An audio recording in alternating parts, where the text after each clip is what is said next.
And today we will discuss in regarding statistics. So we are in week 6 statistics. So this is my PPT slide that I have prepared. So the slide is in week 6, DA using R, week 6.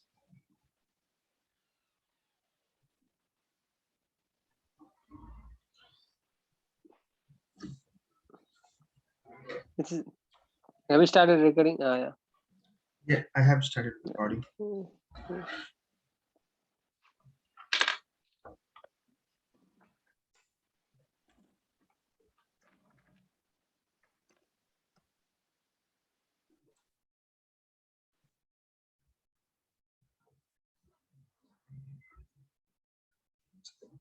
So any idea about what is a confidence interval?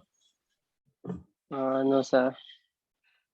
Okay, so we have sample data and population data, right? Yeah. So if we have a sample data, and if we want to find the on the basis of sample data, if you want to find the total population, if you want to find the data of total population based on sample data, right? so Yeah. so based on sample data, the total population will have an interval, because in statistics we cannot give a definite number. So in statistics there will be always a interval between this and this. So given a sample data, if we predict a population of particular interval from one point to another point, let's say two interval we have. So given a sample data, if we are able to find population interval, then that is called a confidence interval, right? Is that making sense? Yes, sir. So in last week, we discussed about statistical inference, and statistical inference is the way we draw conclusion of entire population based on sample data. So if we have a sample data, and if you want to draw a conclusion of my entire population, then that is called statistical inference. So statistical inference, we can draw a conclusion for entire population based on sample data through two methods. The first one is estimation, and second one is hypothesis testing. So two ways we can draw conclusion. So today we will talk about estimation, and estimation means like confidence interval. Estimation will be like uh, to get a confidence interval. How can I draw something? I don't have pen. Let me check.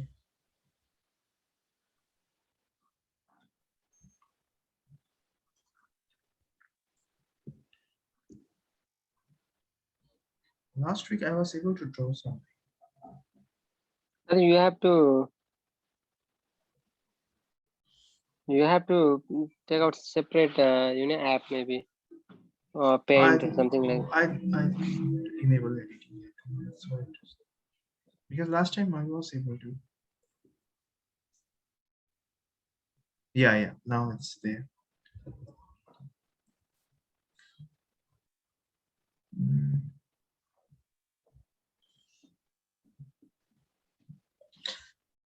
So what is my confidence interval? Why is this? So what is my confidence interval? So it's based on sample data. If we draw conclusion conclusion about population, if we draw conclusion about population, then we will have result in interval.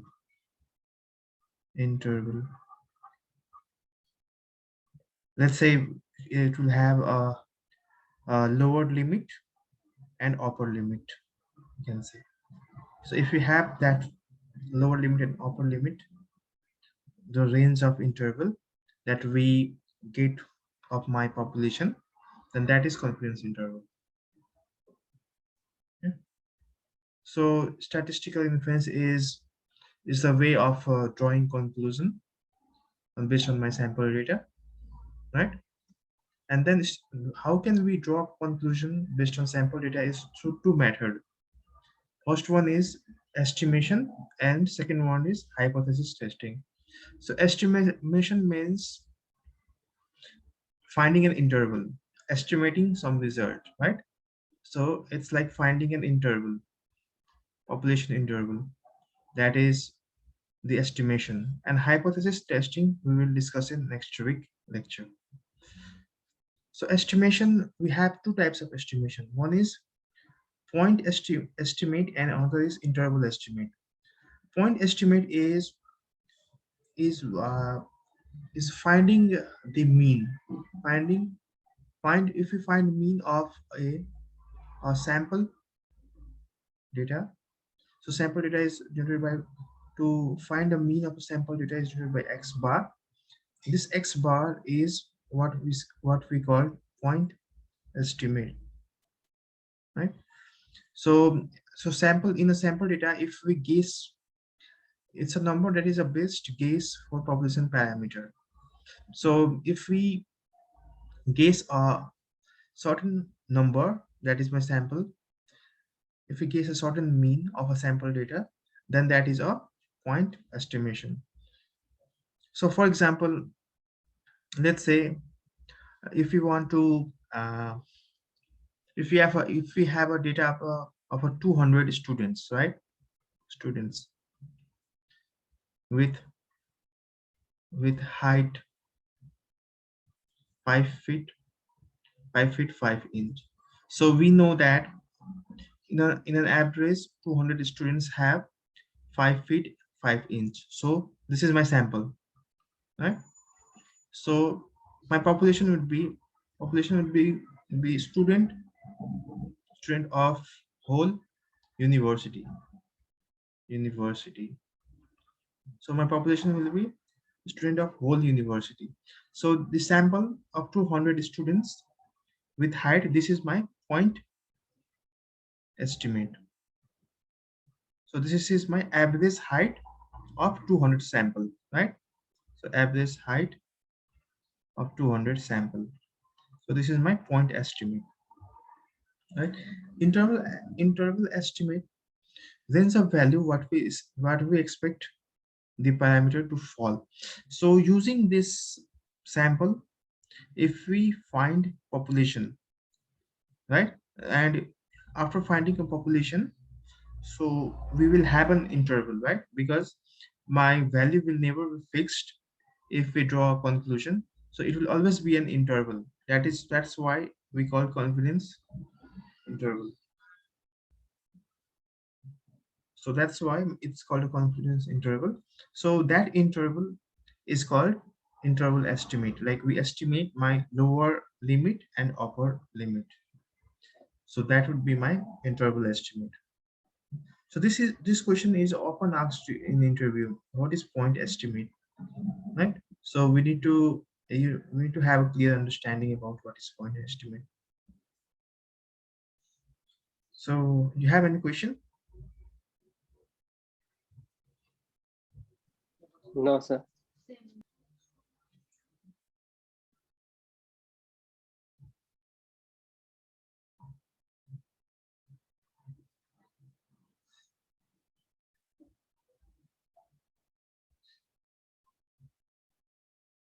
So let's say a person has 8 hours of sleep, right?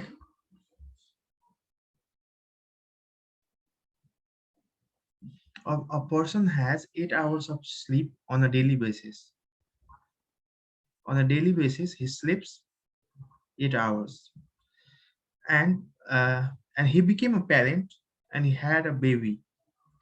So due to having a baby, he was able to sleep only 5 hours on a daily basis. On a daily basis, he was able to sleep only 5 hours. That means he has 3 hours reduction per night, 20 hours reduction per week, 1,000 hours reduction per year, right? So,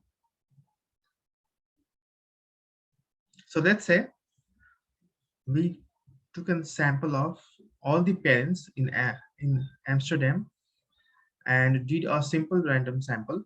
So in last week we discussed about simple random sample. It's like taking random sample, taking a random sample, choosing it randomly. So we choose a random sample of 60 parents, right, who has a baby. So now we need to find out how many hours per night do you sleep less than before you had a baby. So before, a person was sleeping 8 hours. Okay, after having a baby, he was able to sleep only 5 hours. Right, now we need to find how many hours per night did he sleep after having a baby. Right. So here what we have sample of 60 parents.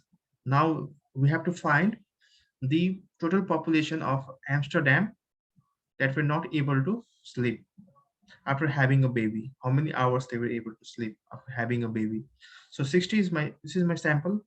Now using this sample, I want to find out total total population of Amsterdam who gave birth to a baby, and how many hours their sleeping reduction. So how many hours their sleeping was reduced. So we need to find that. So let's say, so my sample member is 60 new parents who got a baby. Now I need to find out how many hours per night do you sleep less than before you had a baby, right? So I showed you an example. He was sleeping 8 hours, but he has, after having a baby, it reduced to 5 hours. 5 hours, right? So let's say in a sample of 60 parents, right? In a sample of 60 parents, the average day he was sleeping was 2.6. Yeah, based on sample 60 samples, he was sleeping. His average was 2.6, right? So we need to find out the population, like the entire population. So it would be an interval estimate. So we will have some range from lower limit to upper limit. So we will have this lower limit and upper limit interval estimate, right? So confidence interval is what is probability that interval contains population value is confidence interval. So the, as I said, like what's the probability that my population will fall under a particular interval, right? So given a sample data, what is my probability that my population will fall in a interval is called a confidence interval. And we always take a confidence interval of 95%, right? So we will be sure only based on 95% confidence interval, because we cannot be sure 100%. In statistics, there is, in statistics or in data analysis or in data science, nothing is 100%. So we take a lot of estimation of, nothing is 100%. So we take a lot of estimation of 95%. We can even take 99% or even 90% if we want, but the general case is like taking a 95% confidence interval.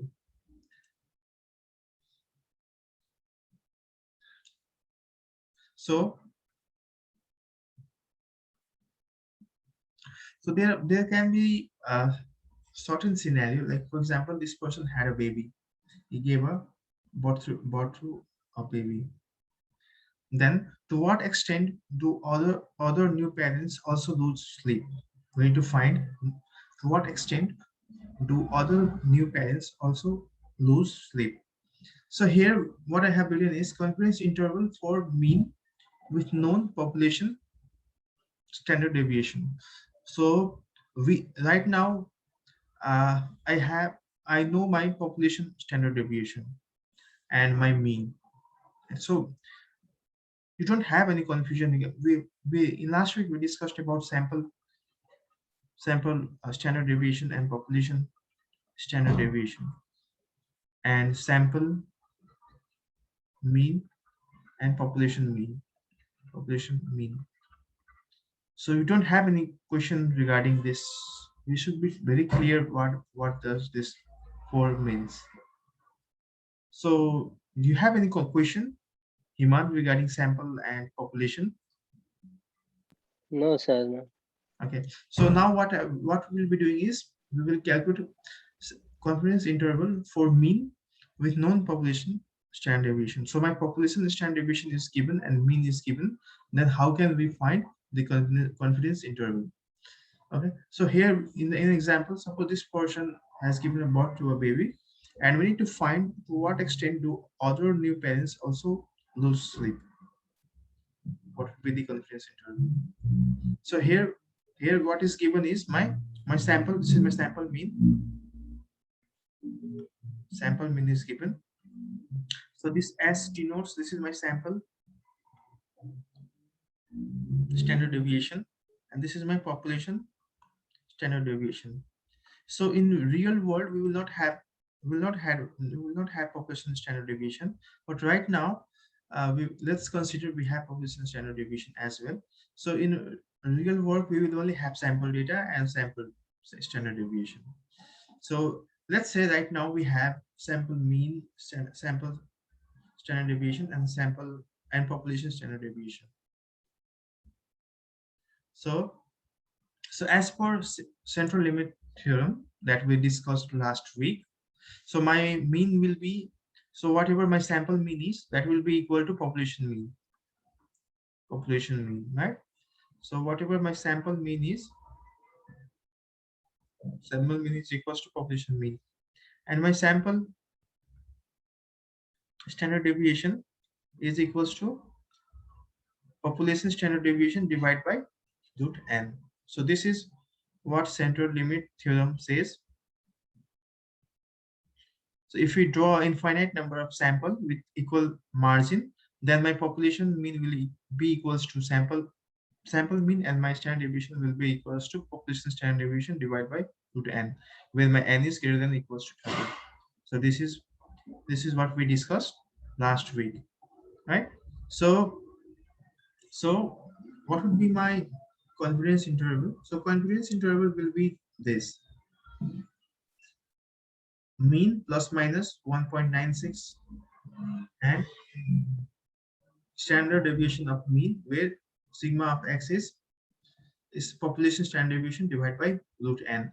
1.96 is my Z score of 95%, 95% interval, right? So if we look at Z table, so if we look at Z table,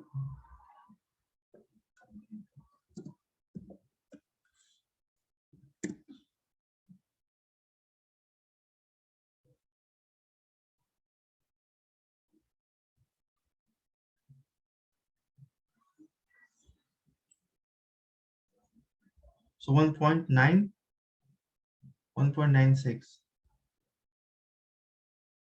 So this is 1.96 is 0.9744, 0.97.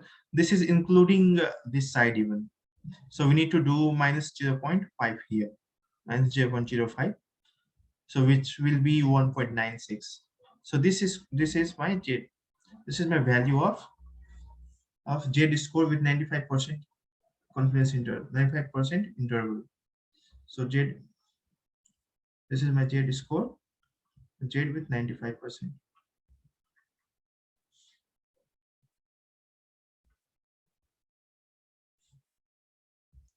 Z with 95%. So so my formula is, so we know like my Z score, we know Z is equals to x minus mu divided by sigma. So this is my Z score that we already discussed, I think, a while ago. So my Z, this formula x minus, this is my x mean divided by sigma of this one, x bar. So so my x is here. If we do, so Z of sigma x bar plus x bar. So why we did plus minus is because to get an interval. So plus will give you upper limit, and minus will give you lower limit. Yeah. So this is how we get x. So Z score at 95% times plus and minus mean. So this is the formula.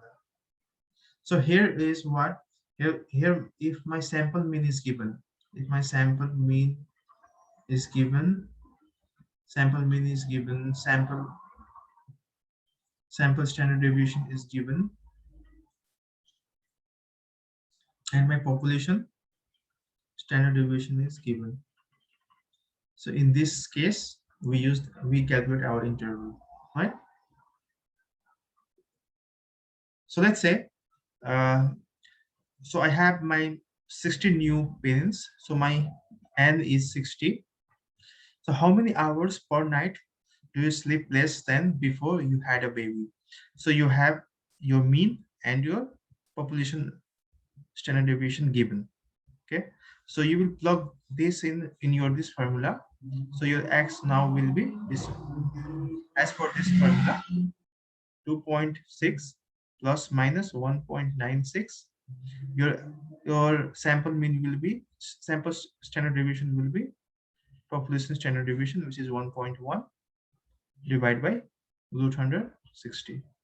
So if we do this, also this term is also called, this term is also called margin of error.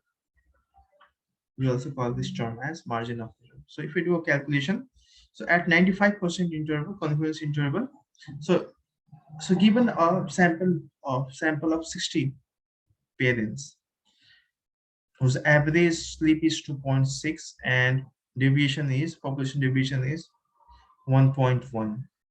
So we can, given this information, we can say my confidence interval will lie between 2.32 to 2.88. So this is 2.32 is, once we do 2.6 plus 1.96 times 1.1 divided by root 60. Another is 2.6 minus 1.96 times 1.1 divided by root 60. If we do this, then we get this confidence interval. So why this confidence interval is important? Why confidence interval is important in real world? Mahiman, why it is important in the real world?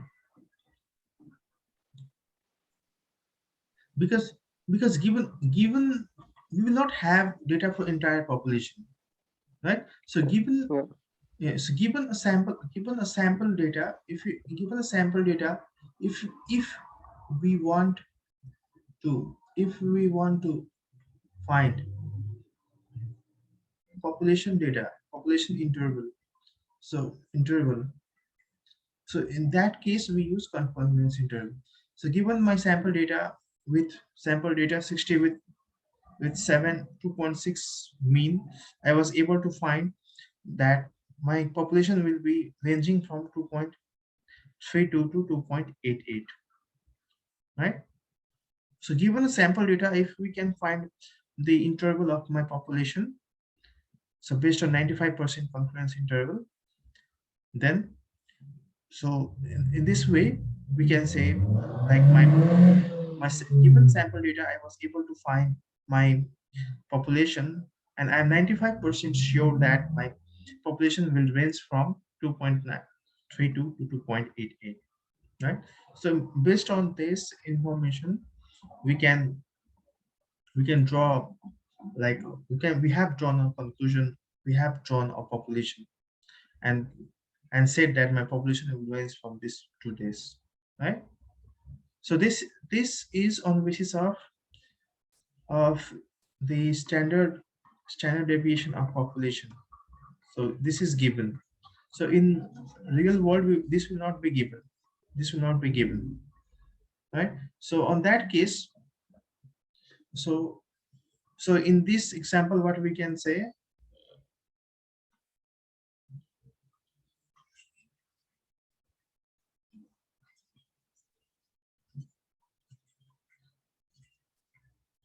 so if in this example, what we can say, if we draw an infinite number of sample, right, infinite number of sample, and compute the confidence interval, then 95% of the sample, the population value will lie within this range, right?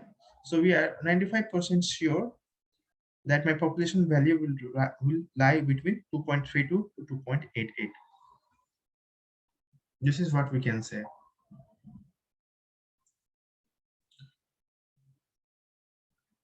So let's say if you want to find out after 1 year, what would be my confidence interval? So this is my confidence interval when uh, this person had a baby. So after 1 year, you want to know how many hours he lose his sleep, right? So what we can do at 95% confidence interval, what we can do is we can multiply 2.737 times 365 days, right? And this times this days. So if we do a multiplication,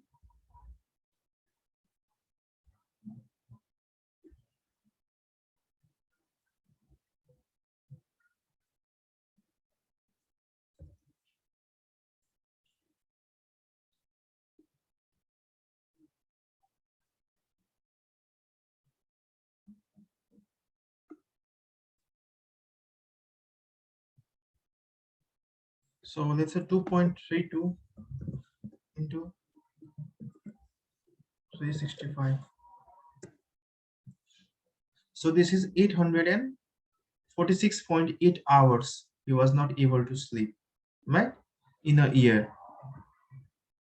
So this is his lower limit, and his upper limit is 2.88 into 365. So this his upper limit is this much. So this was hours he was not able to sleep in an year. Okay.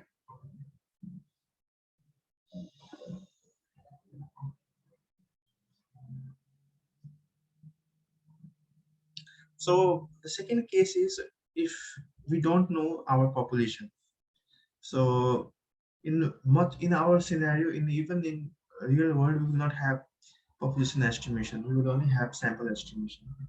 So estimate of population mean in 95% of the samples, the population value will fall within the confidence interval this much. So we need to find this. Now we don't have this is not given, right? So if we don't have a population standard deviation, then what we can do, we can use t distribution. So what t distribution does is it gives you the estimation of your population based on sample standard deviation, right? So 16 new parents, how many hours per night do you sleep less than before you had a baby, right? So if we need to find out based on my sample mean and sample standard deviation, then we will use t distribution here. So my formula will be, so this was on the basis of this was on the basis of when we know our population standard deviation, then this was on that basis. So now, in our case, we don't know the population. This is missing, we don't know. So we estimate the population standard deviation with the sample standard deviation. So in our case, we only know sample standard deviation and sample mean. Now we need to estimate our population. So what we do, we use t-distribution. So we find confidence interval of 95% confidence interval based on my t-distribution. So my formula will be x bar plus minus of t-distribution of standard error will be equal to s by root n. So if we look at the t-distribution table, we have t-distribution table. If we Google, so this is my t-distribution table, you will find.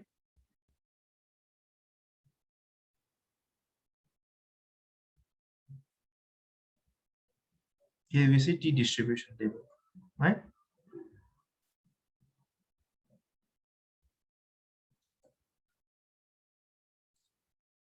So t-distribution is similar to bell-shaped symmetric mean of zero. So it is similar to what we have in normal distribution, but the difference is here we deal with degree of freedom. So whatever the number of samples we have here, so let's say if my sample is 3, then my degree of freedom will be 2, right? So if my sample increases and it reaches to 30, so t-distribution works with data that is equals to 30 or less than or equals to 30.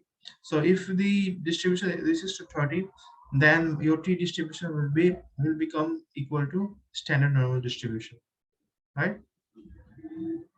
So here we deal with degree of freedom. So my n number of sample, if my number of sample is 60, so my degree of freedom will be 60 minus 1, which is 59. And then we look at t table to calculate my degree of freedom with 95% confidence interval. So let's say, for example, in this case, 16 new parents, and how many hours per night do you sleep less than before you had a baby, right? So we need to find this. Here, what is given is my sample mean and sample standard deviation, right? So my degree of freedom will be n minus 1, which is 60 minus 1, that is equals to 59, right? So if we look at my t table, t distribution, so here my t distribution, yeah, so 50, we don't have a range of 59, so we take a lowest range below 59, which is 50. So if we look at 50 at 95% interval, which means like 5% gap, so 5%. So this is my 95% interval t table, right? 5% we have gap in the corners, so 2.009, right? So if we plug in the value here, right? So here, if we plug in the value, we get our confidence interval between this and this, right? So given our sample mean and sample population, sample deviation, we can find we are 95% sure that my population will lie between this and this value, right? So it is mainly used when we do not have, is used when we do not have population standard deviation, right? And we only have sample mean and sample standard deviation, right? Then we use t distribution. Okay, and my formula is x bar plus minus. We look at t table, 95% standard error.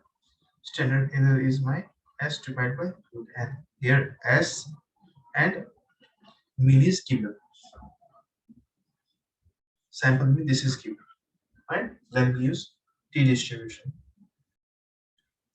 So what would be the assumption of calculating confidence interval will be?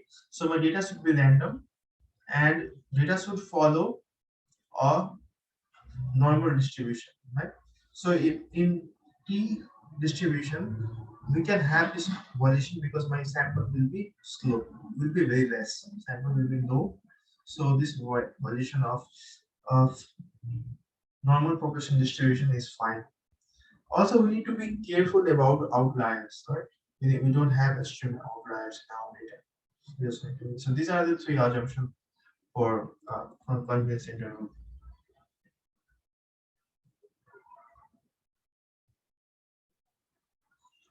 So, so another is, so we discussed about two method. One is my sample mean is given and my sample standard deviation is given and my population standard deviation is given. Then we use this is for my this is on the basis of central limit theorem.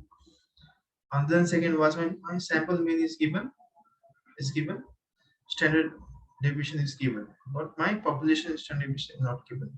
Then we use t distribution. Okay. And third one is when we are working with proportion. Proportion means percentage. Percentage if we are working with percentage data, like percentage data. Right? Like for example, in a class, how many students passed? So out of 100, if 60% pass, then 60% pass, 40% fail. 60% pass, 40% fail, right? Then here, what would be my mean? Mean will be my 60 average student pass, right? So 60 will be 60 divided by 100, 0.6 will be my mean, right? So in this case, if you are dealing with proportion, which means percentage, sample proportion, which means percentage, then my mean will be, here for example, my mean will be 0.6. Standard deviation will be root under 0.6 bracket 1 minus 0.6 divided by. So let's say I have 100 people, 100 students, and 100. And by in this way, my confidence interval will be, this is P is my mean.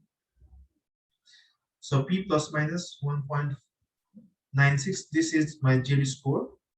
Z score at 95% confidence interval times population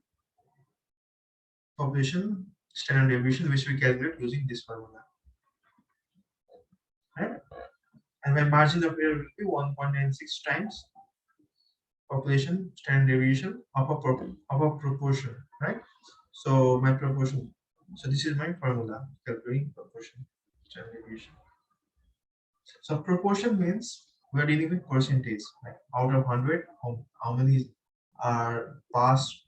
Like for example, in a class, average student passed is 60 and failed is 40. If you're dealing with percentage of data, how many success or how many failure. If you're dealing with percentage of success and percentage of failure, then that is when we use this formula to find my population data. So my assumption is I should have 15 success and 15 failure, right?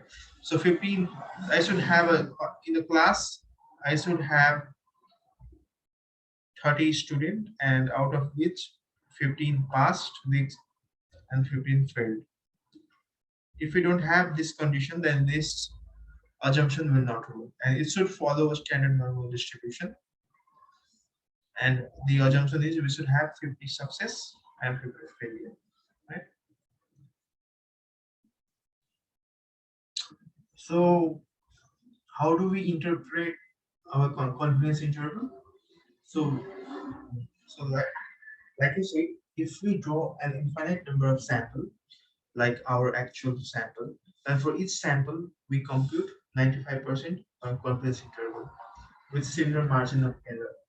And 95% of the population value will fall within the confidence interval, right? So if so if someone asks you what is confidence interval mean, then you need to give a proper answer, which say like this, like like if we have an infinite number of samples, like our original actual sample data we have, and for every sample we are computing 95% of confidence interval with similar margin of error, then my 95 percentage of population value will fall within that confidence range, confidence interval. So this is the interpretation of confidence interval. So we have choose 95% here. It can be 90% or 99%. Which we will discuss in our next slide.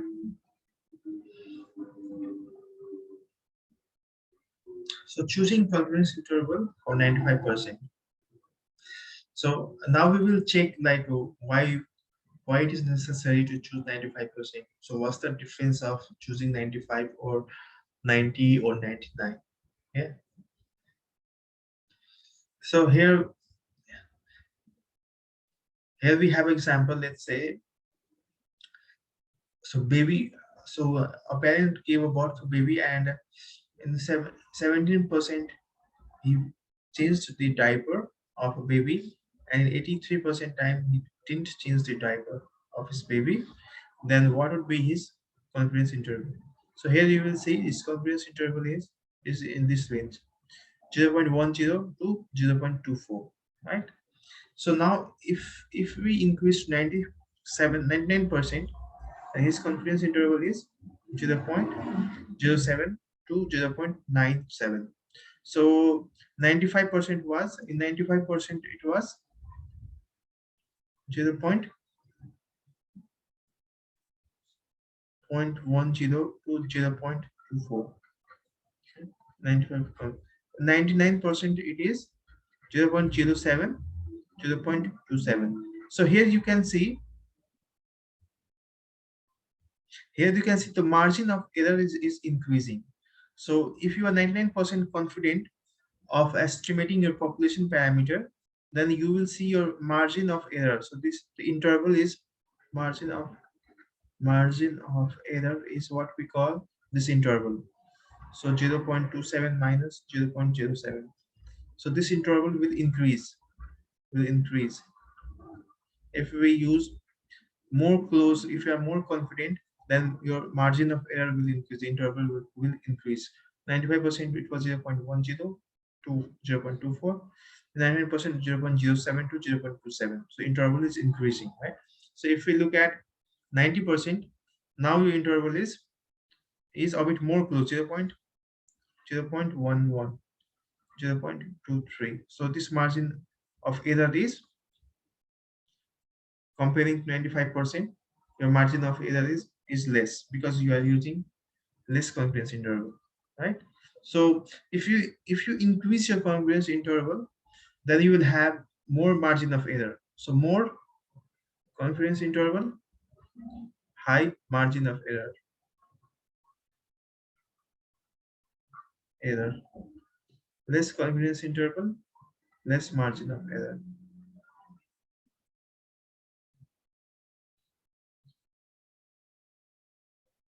So here you can see, so 99% confidence interval has this was large margin.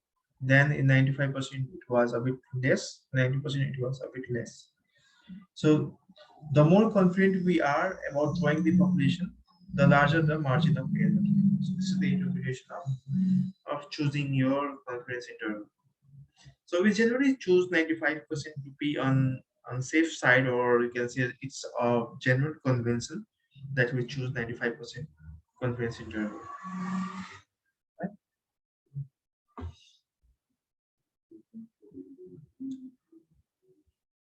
So constructing a confidence interval.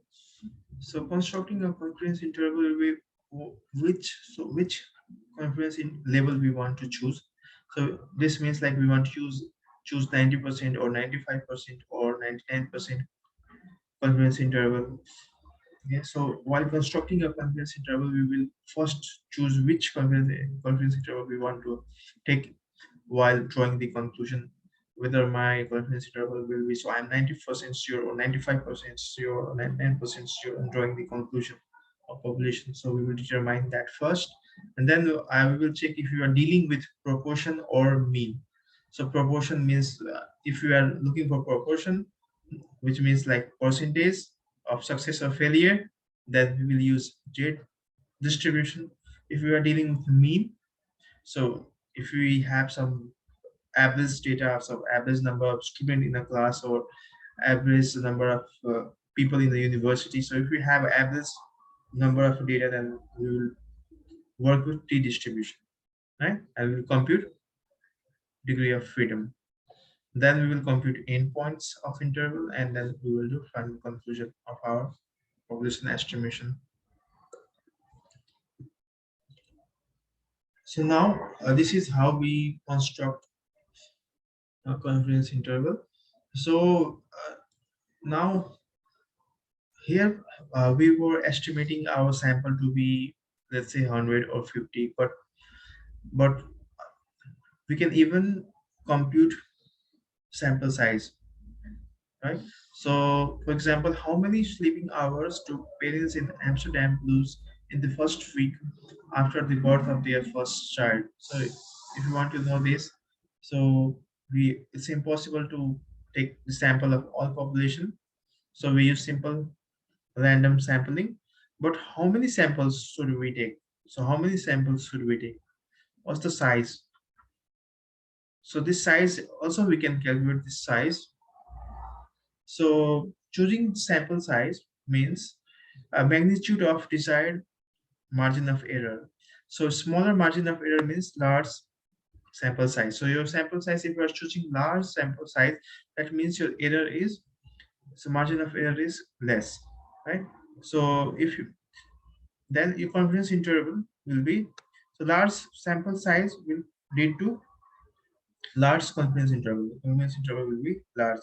Large sample size will also lead to large standard deviation. So what's the size? What's the sample size should we choose? So we can even choose the sample size based on this formula, right? So here, if we give a margin of error, so let's say my deviation margin of error is 0.3, right?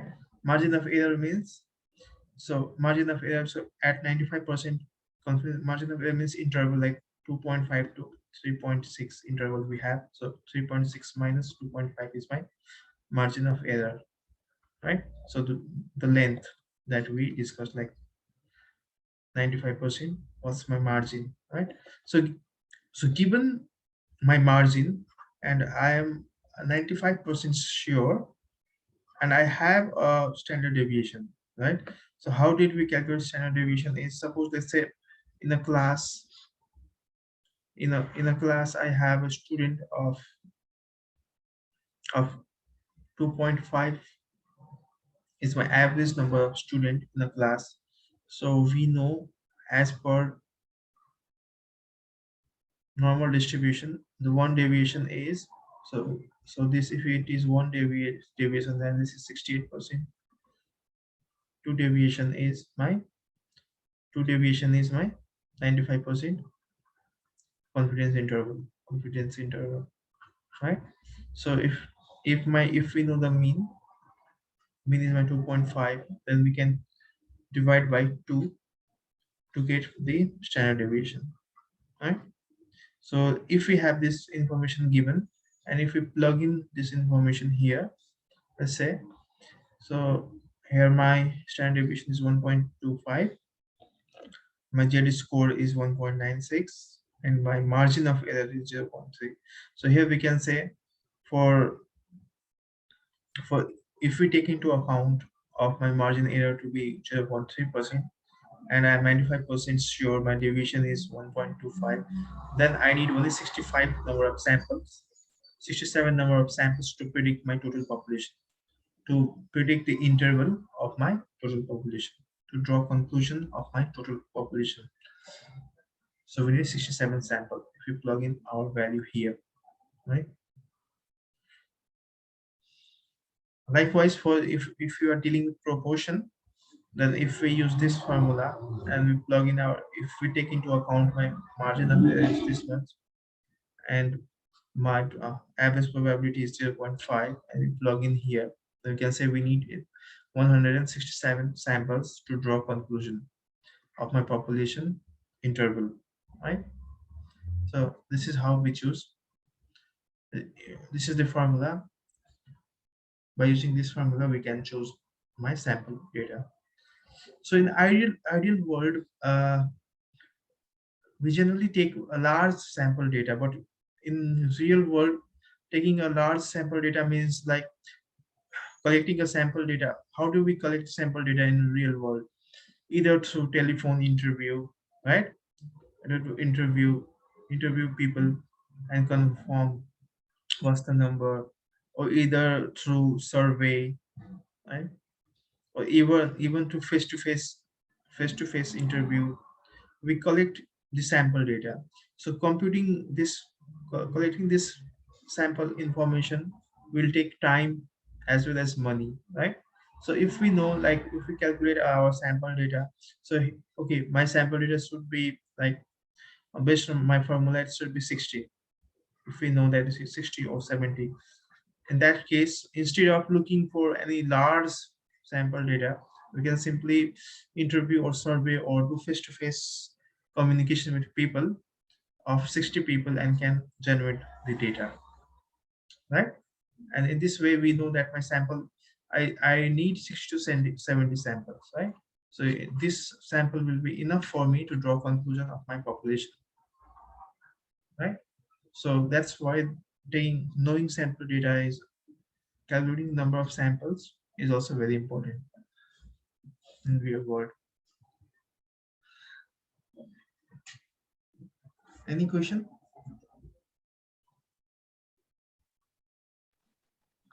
No, sir. Okay. So now you might have some idea about what is confidence interval.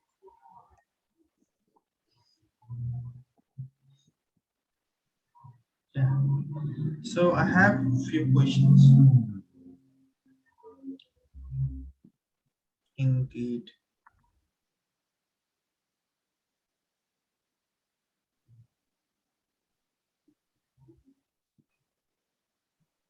If you go in quiz,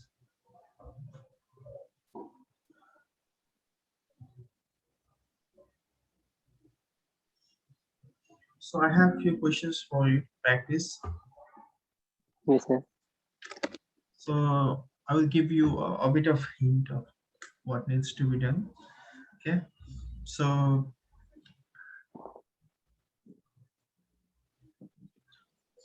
here, in first question, if you want to find out how many students did not get a job after passing university, right? And you know the population mean, and you cannot investigate the whole population, right?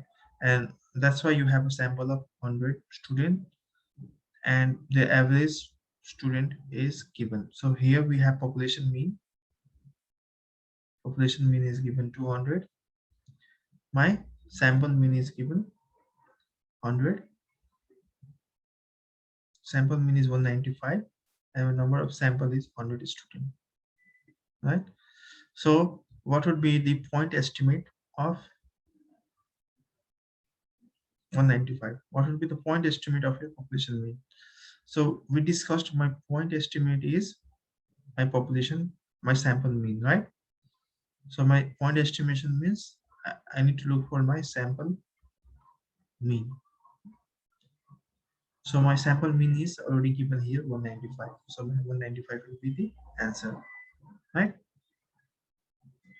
So second number question is, due to pressure of performing well in the exam, this is exam, the student has sleeping deviation, right? The average number of hours the student can focus is this much. A standard deviation equals this much, right? So here we have,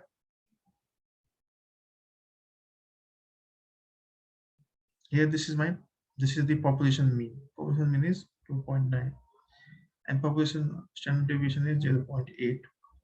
So if we can if we can access how long 100 randomly selected new students, my n is 100, and find that the mean is, so for sample mean is given here 3.8, and my sample standard deviation is given 0.5. So what is my 95% confidence interval, right? So here what is given, here my mean is also given, mean standard deviation is given, right? So here we can use central limit theorem, which says x bar plus minus 1.96 standard deviation divided by root n, right? We have, because the population is also given, population standard deviation is given, we can use this formula, right? Third number, if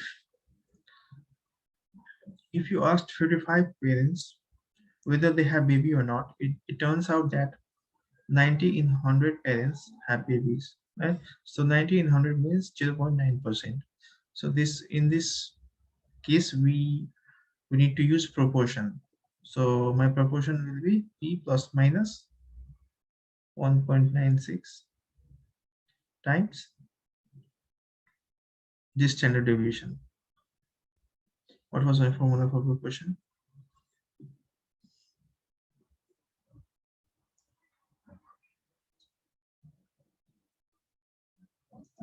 Yes, this was my formula. First one sigma p, where standard deviation p is equals to 200p 1 minus p divided by n. So we need to plug in all these things here. My p is 0.9 and my n is 55, right?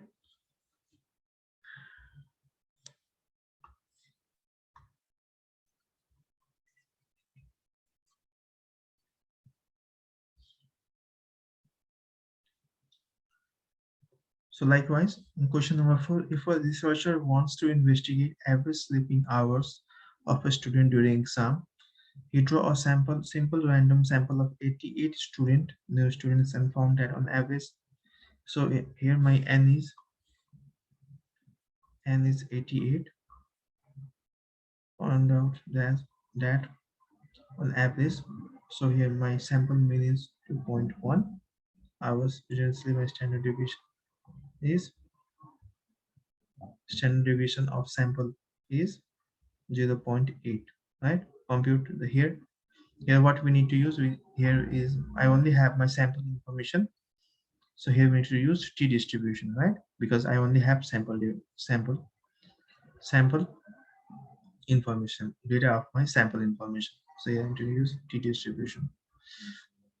And for number 5, a researcher wants to know how many number of students slept during the exam, given a margin of error, and found that average student that didn't sleep during the exam is 2.5 at 95% interval. So here we need to find the how many number of students slept. So we need to find n is equals to question mark. Here margin of error is given and the mean is given at 95.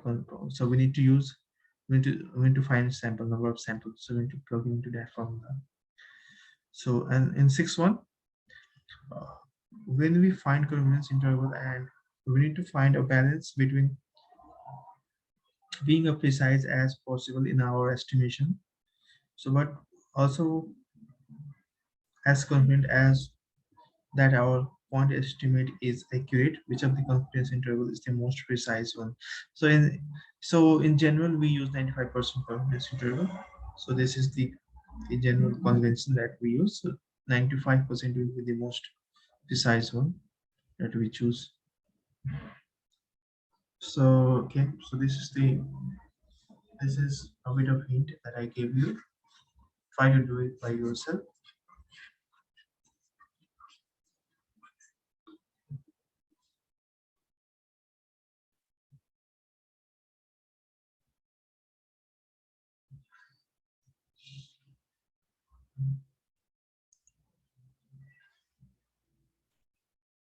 So any question, Himal? No, sir.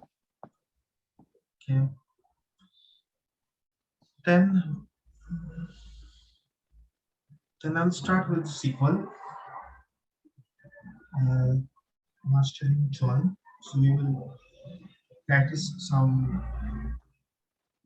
questions regarding joins. Okay, so let's take 5 minute break and then we will join. Okay. Okay. Yep.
Himad, Yes, sir.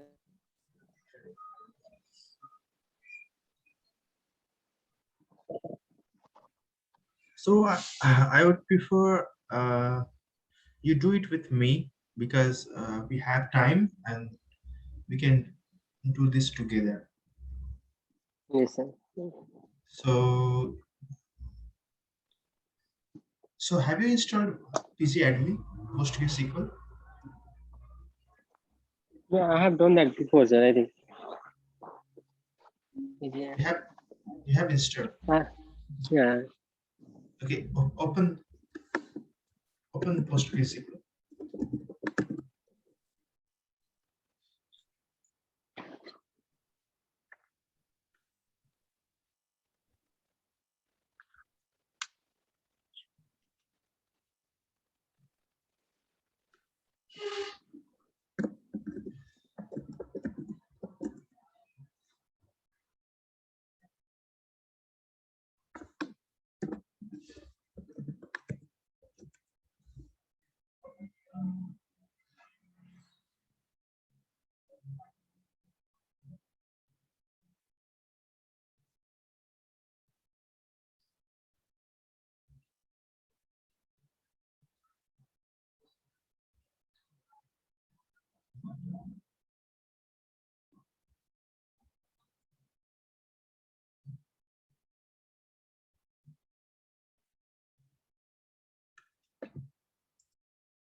So first create all this table.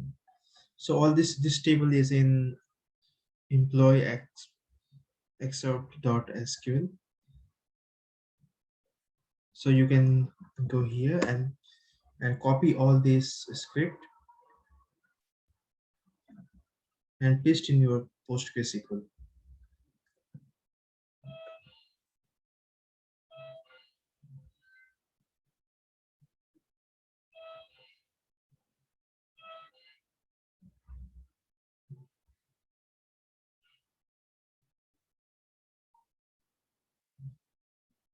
So I have sent you a link.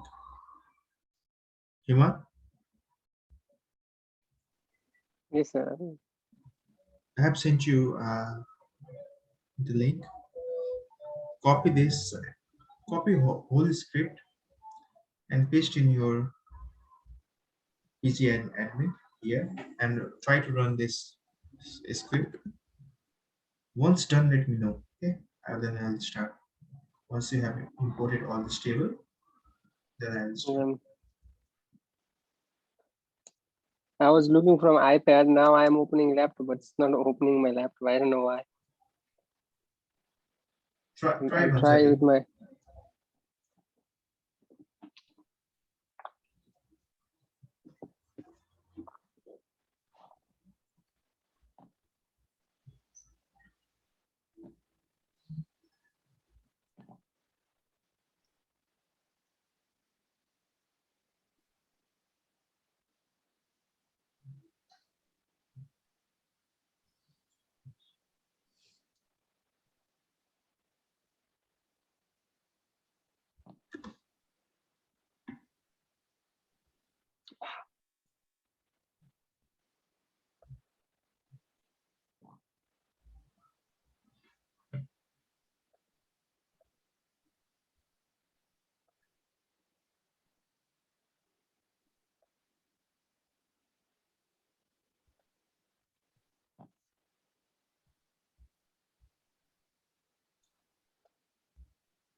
So we have to copy that on dashboard or Yes, PG admin. just copy all this script and paste in PC admin. I have already imported this table, so I don't need to do this. But you can simply copy this and paste in Postgre and then run this script.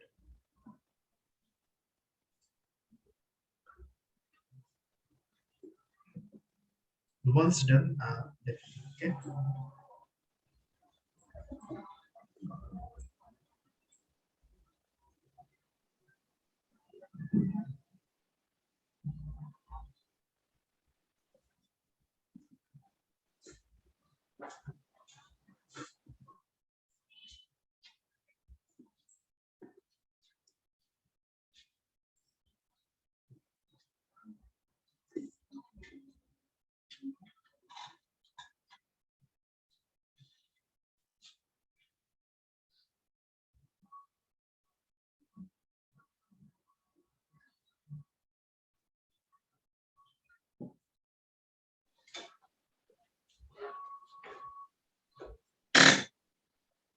So my one PG admin is, I think it's different from yours. So I have to write ID and name, anything on that one. So you need to go here and did you choose PC admin here? You should have this elephant Yeah, shape icon. yeah, that I have that one. PG admin 4, yeah. So it's different. I think you need to go in here table inside table. If you right click and do query tool, then this will appear. You need to go inside database, then you need to go inside table, and then you need to go inside query tool. Here. There is no such things called table. We have to go inside server. Yeah. Go inside server, and go inside one database. You should have one database there. If not, create one database. You don't have a database? No. Okay, then create one. Go in create and database. Yeah,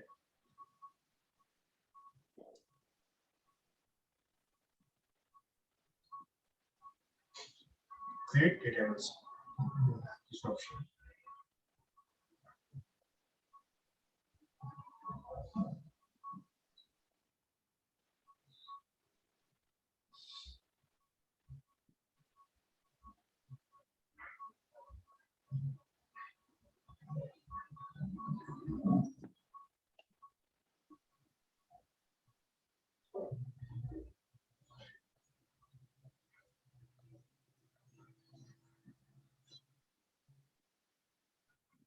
I have one database. I created one database, and after that, Then you need to copy this script.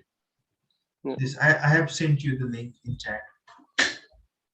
In chat it is there. Okay, can you send that link on Skype? Okay. Because I'm using a laptop, so Voice.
Yeah, I got that one, son.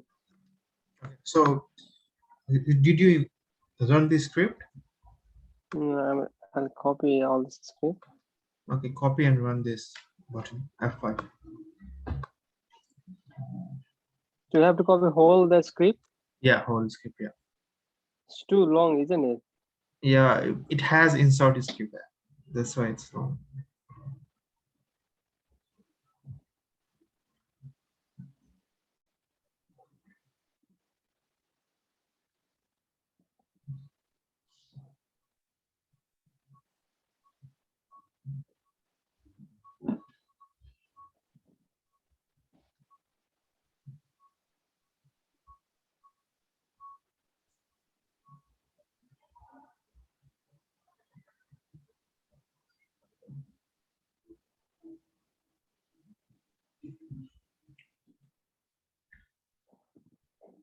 So how do you select all this, sir? Control A, Yeah, but not on this one maybe. it will take a bit of time. Simply to control A, control B. It will take time, but it will work.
So where should I paste that one?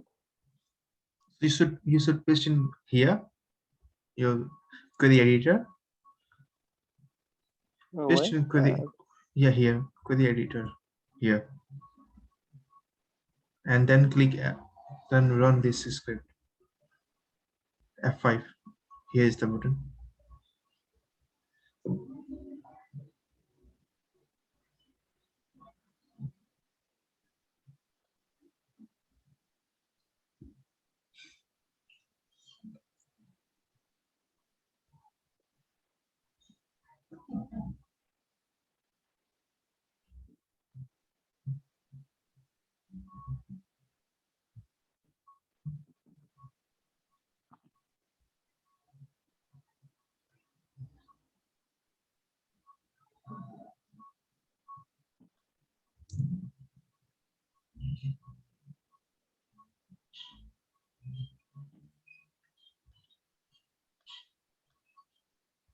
I couldn't find the query editor.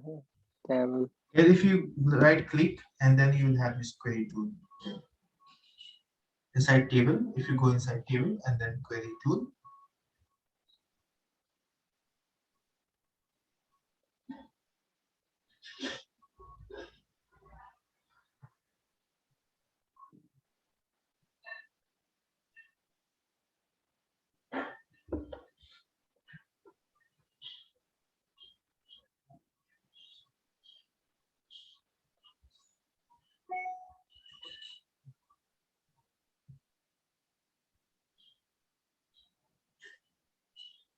There is only create and refresh. Create is table space. and you should have this query tool. It's not visible. Is this query No, tool there is visible? only. Okay, I will stop sharing my screen. Okay, you can share your screen. I'll connect from my laptop. Then I'll connect my Zoom from laptop so that I can share my screen. Okay. Just a minute.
Okay, you can share.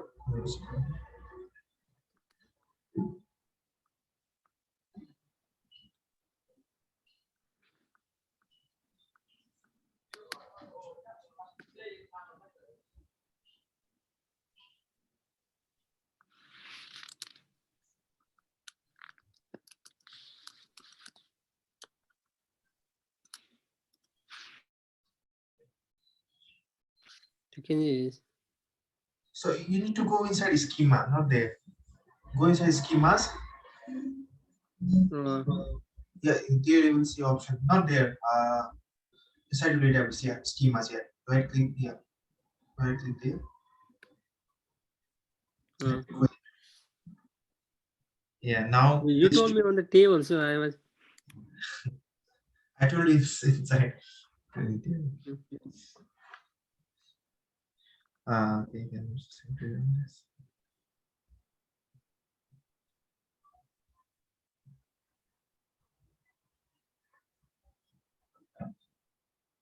Okay, this should work. Okay, you can stop sharing the screen. Yeah, it's Yeah. yeah, it's done. Hmm.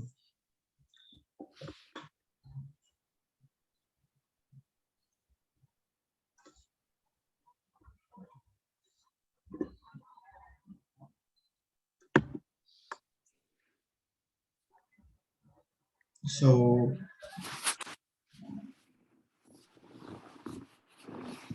so this is these are the questions. It's in mastering SQL joins. So the first question is to retrieve all data from the depart underscore manager underscore group table. So let's do this first. So how to retrieve all data from the table is to select asterisk from. If we done this, this is my data. Try to do by yourself. Uh, Try this by yourself. So here we can see employee number, department number, from date and to date. So this employee, he has started doing this job in 1995, 85, and he has resigned from the office at 1989. So he has been working on DG02 department. So this is the data we see. So did you get the same record, Hima? So this is like PHP, PHP in Python syntax. This is SQL. Yeah, yeah. So did you get the same result? I'll do it now. Okay, try to do. Yeah. So we have to go and delete everything that I pasted, or I need to do the new inquiry. Yeah, you can delete Control A and delete because the table is already been imported. So Hmm. now if you query, then you should have this result.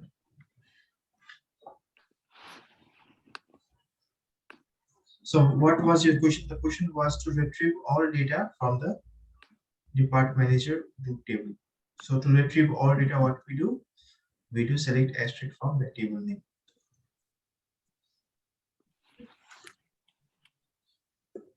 So your table name is given here in the question. Open this question as well, so that it will be easy for you. So I have pasted the question in Yeah. Skype. In Skype.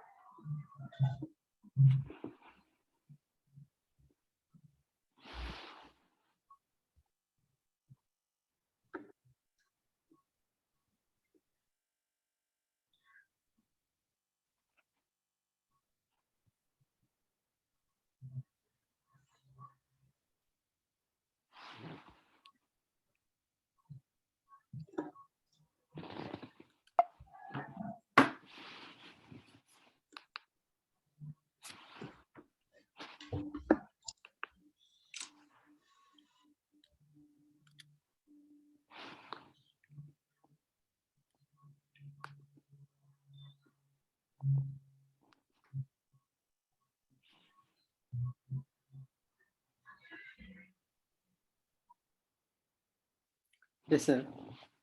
So did you get the same result? Yeah.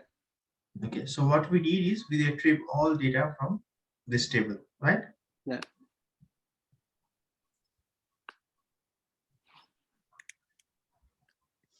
So let me paste this result inside desktop features.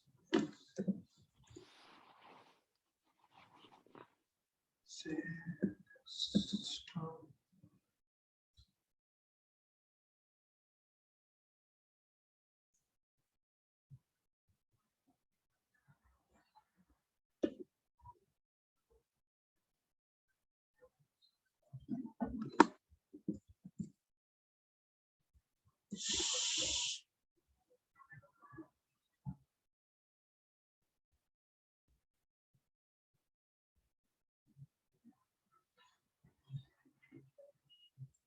Okay, so first one we did.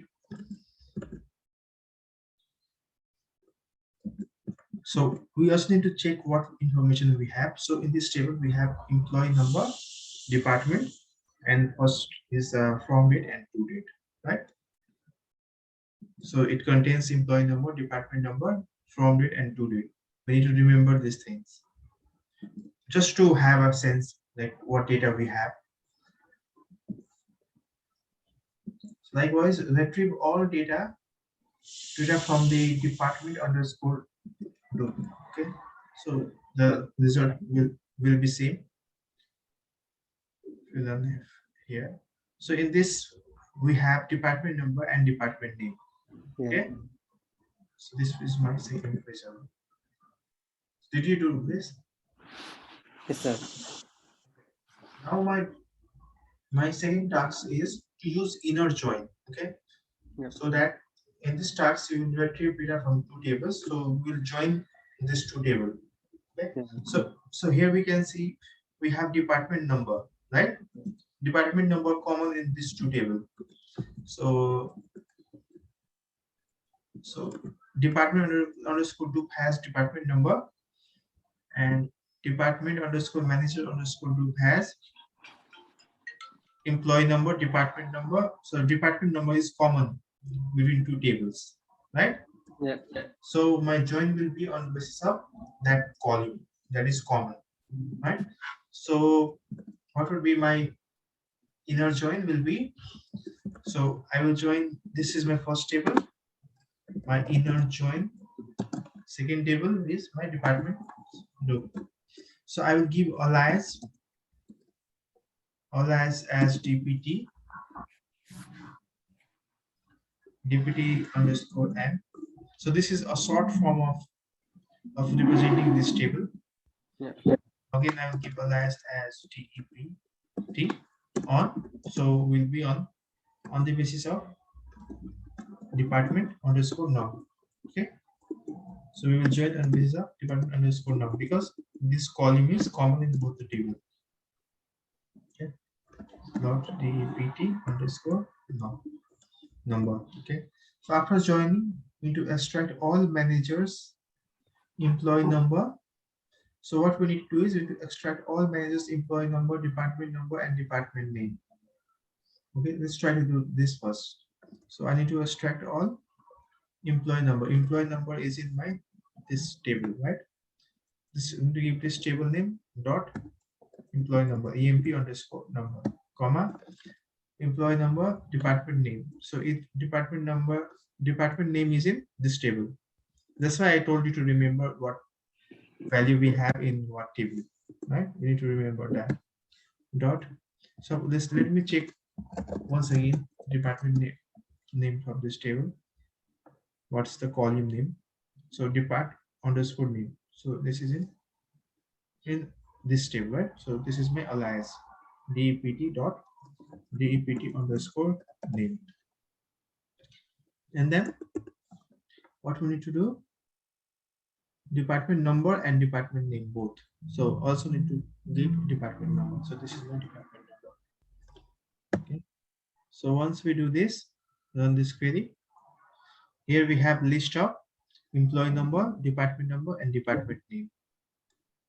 Okay, try to do this by yourself, Himal. So what we did an inner join on basis of department number. Yeah. But then we pulled information of department number and department department number and department name. So this department number is same for both. Yeah, we can use any. So what if the employee number is also same on both table then? No, employee number is given only in one table. We don't have No, employee number. what if given in both table? Then we can join through either Yeah, employee number or department number. yeah, we can join on this both. What we need to check is we need to check whether we have one field unique or not. For example, if we need to check select distinct of here department number, you need to have distinct value in both the table, right? So if you need to check this condition, select asterisk. Here we don't have one information is redundant. If you look second, but right now let's not go in that. Yeah. But I'm telling you this thing is important because in real world you need to check you if you do a join you need to check whether your both columns are unique or not. You need to check that because then otherwise it will be a cross join, right? So here we have one null information, right? So this will not have any impact because join will not do not join the null condition. So here we can see my count distinct. If you do count distinct department underscore number our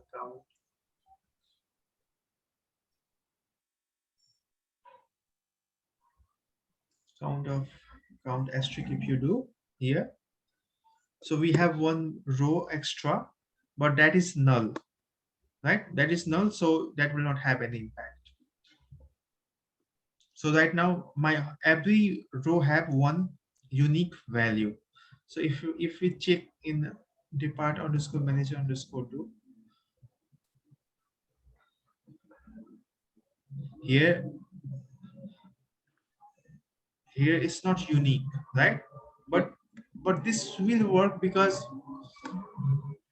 this will do a join of all the employees in one department, right? So in one department we can have multiple employee number. So this join will be valid because in department underscore norm we only have one value. So every department number has department name, right? So this will not cause any problem. The join will be one by one. If this both table has duplicates, then there will be an issue. But right now one table is unique and another table is not unique, then that is fine because that will do, suppose that will do a join like 10 by 10 times 1 will do, that will also equals 10. So if there is no unique, then 10 will be equals to 2. So for one here we have 1 by 1, 1 to 1 we have, and here we have 1 to many, 1 to many, right? So this will not have any impact because the short will always be 10. But here we have 1 to many, 1 to many, and we are doing a join on basis of again 1 to many, then will give me that will be 20, right? So right now my one column is unique, one table, one in this table, this field is unique. In department underscore do, depart underscore num is unique, so we will not have any issue. Also, if we have multiple fields like employee number in both table, we can also do a join on that table as well, that column as well. We can do. So did you try to do this? Yes, sir. I did that one. Okay, so did you get the same result? Yeah. Okay. Then what we need to do, we need to order by manager's department number. So manager's department number is here in this column, right? So order by manager's department number is in this field. So order by this. This is my output. Okay.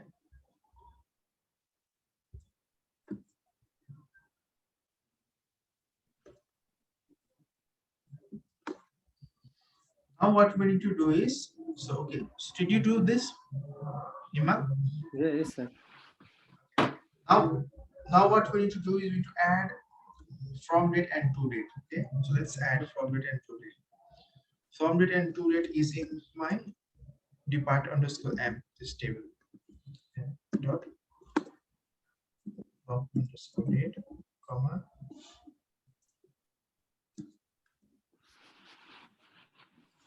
underscore date.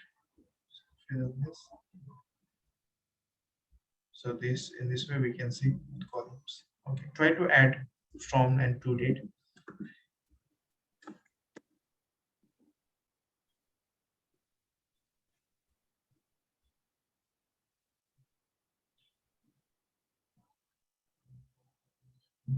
Okay, did you do this? No, sir. I'll do that.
Yes, sir.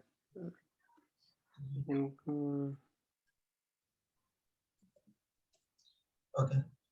So then next question is to extract a list containing information about all managers, employee number, first name, last name, department number, and hire date.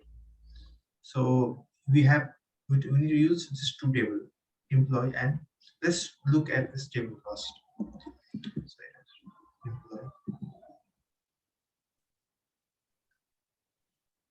So this table contains employee information, birth date, his first name, last name, gender, and hire date. Okay. And department underscore manager. Department underscore manager contains information about department number, from date, and to date. Right. So mhm. so what we can see from this two table, what we can do a join. So here we have employee number, and in department underscore manager we have employee number. So both have employee number common, right? Yeah. So let's do a join on basis of employee number.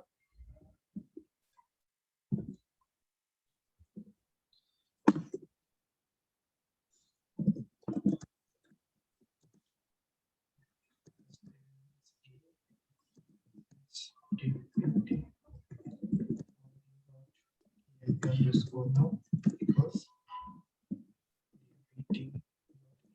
underscore now, and then we need to list all employee number.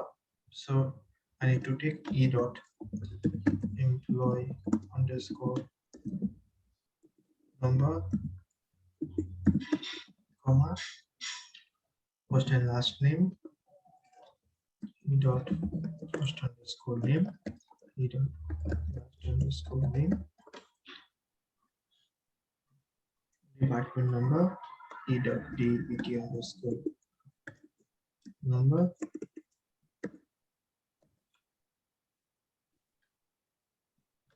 e dot I underscore. Let me check if my column name are. the similar or not.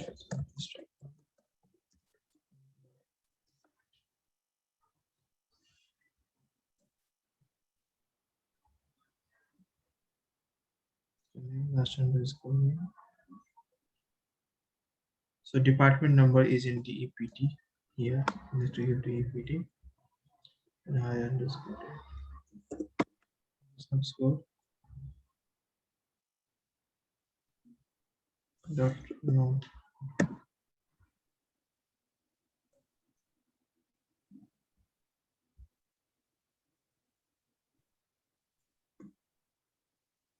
So it's EMP underscore now.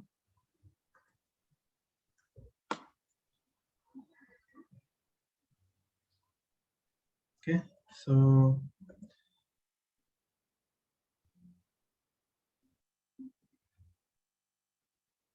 extract. So this information I have extracted. So I'll paste this here. Okay. So are you doing with me, Hima? Yes, sir. Okay.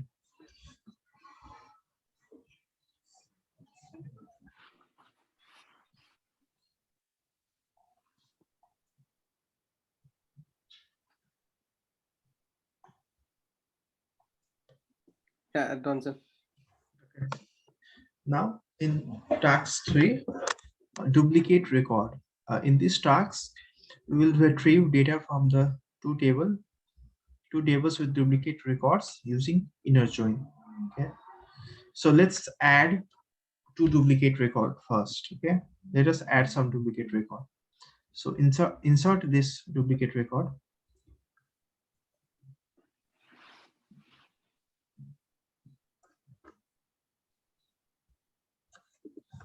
Okay. Run this, paste this script and run this query. Yeah. Okay. Now if you do, then run this query. Select asterisk from order while it's descending.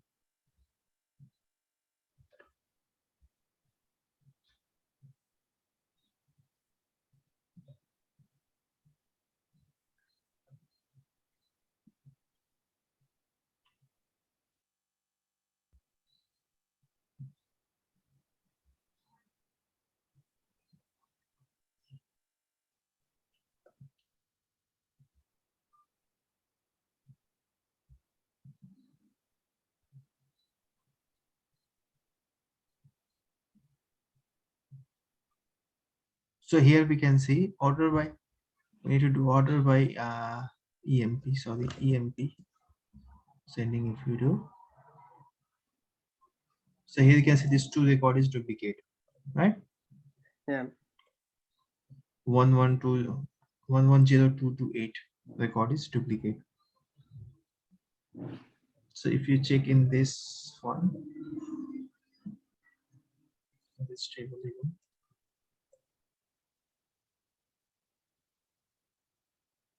the customer service is duplicate. You see two customer service. Okay, two customer service. Did you get the same result? Yes, sir. Okay. Now perform inner join as before. Now add a group by clause. Make sure to include all the fields in the group by clause. Okay. So now this was my query. Okay. So this was my inner join which I did. Okay. So if we done this inner join and do order by e dot emp underscore norm.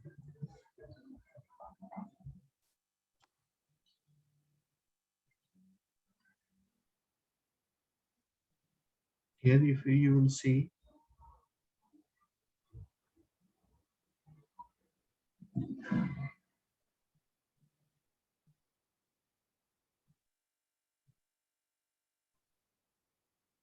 employee and department member. Uh, so we have duplicate in these two tables. So let's do this table. Sorry, department underscore. So we have this table here, this one here in most upper part here.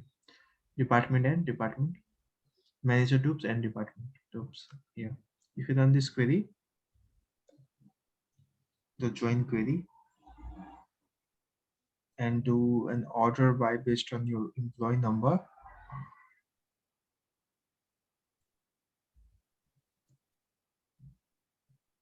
so here you will see two records, right? So what we did, this two table has duplicate record. We did an inner join, okay, and then we did an order by employee number to check my duplicate employees. So here you can see two duplicate record. So did you get the same result, Himal? Yes, sir. Did you get this two duplicate record? Yeah. Yeah. Okay. So now what we need to do is, if we do a group by here, group by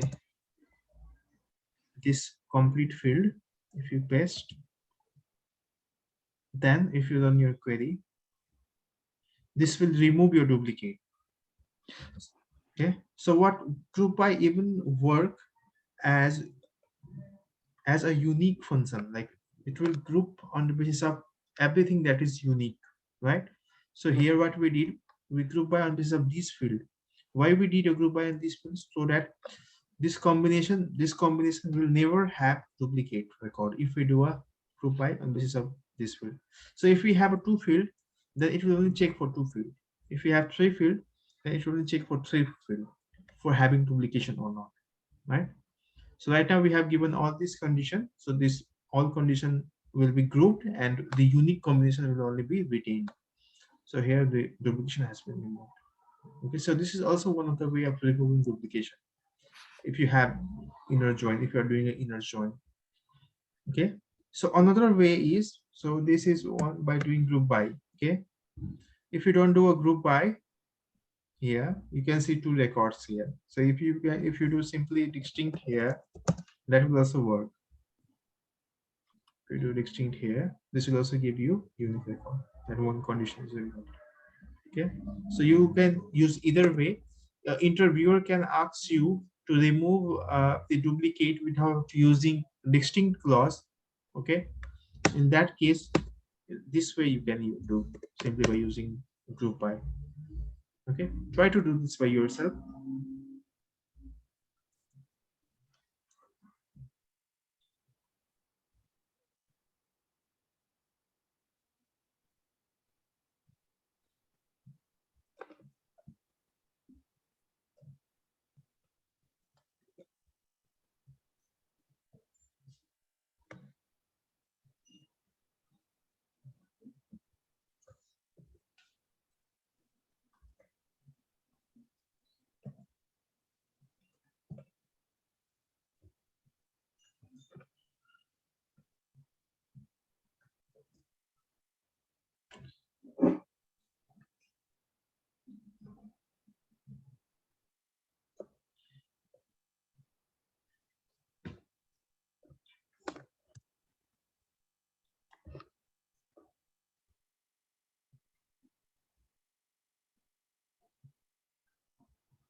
Himad, you're doing?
Himal,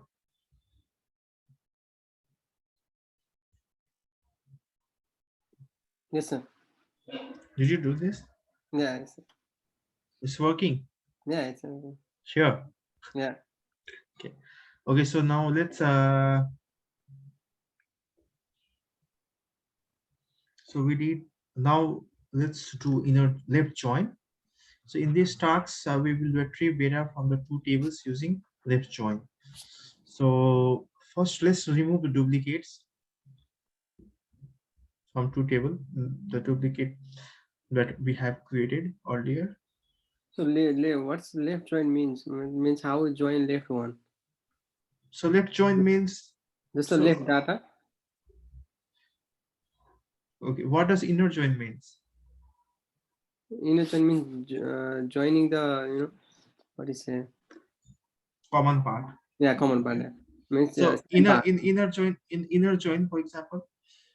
So Yeah. in join will give the match between two tables. This Yeah. in this two table, the match is 1, 2, 3, and 6. 1, 2, 3, and 6.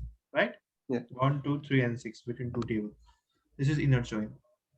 So you can do a Venn diagram and you can see the Uh, common I, part. I remember now. I remember.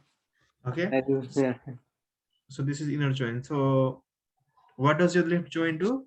It And left join is just table A minus A union B. That's the left join, isn't it? minus A intersection B. Yeah, intersection B. Yeah. Yeah. So this will be if you do a everything will be for table A, everything will be shown, but Yeah. Mm. the Friday here you can see the Friday is not matching between these two table. So Friday Again, will have null value. Yeah, go on. Yeah. yeah. So left table means just A, but not A and B, not included in both, and just a part that is not in common, isn't it? Two A. So means complete A. Yeah. So if you do a left Isn't it? join, No, it's complete A means the whole A, but some part is com, complete A plus including match of A and B. Okay. So for example, here you can see 1 and 1, 1 and 1. So here you can see Fred because this has been matched. You can see match of Fred with Monday and Tuesday. And 2 to Bob. Bob is also matched. So we see Bob and Wednesday. 3 is matched. So we see Thursday and Mary. Thursday and Mary. Right? So 7 is not matched. We don't see 7 here. 7 not here. So Friday and null because we are doing a left join. If here if you have done inner join, what would be your result? If you have done inner join, then this will not be visible. This will not be yeah. That's visible. not, Yeah. yeah. That's why if you have done left join, that's why you have all data from left plus matching data from A and B. Right? Yeah. So this is your left join.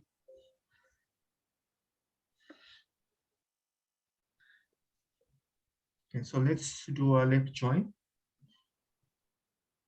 So before doing a left join, let's delete a duplicate record. So this was one duplicate record. Let's delete this first. So I have to do record and let's insert this to record.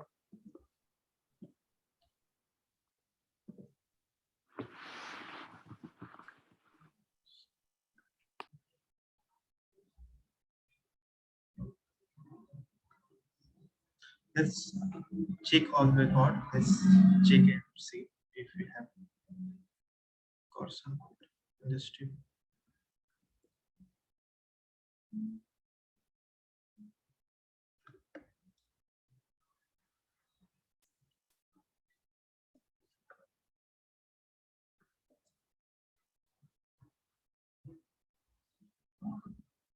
Yeah, we have our data in this two table. Now recall when we had inner join, right? So we did an inner join in this two table. on the basis of department number.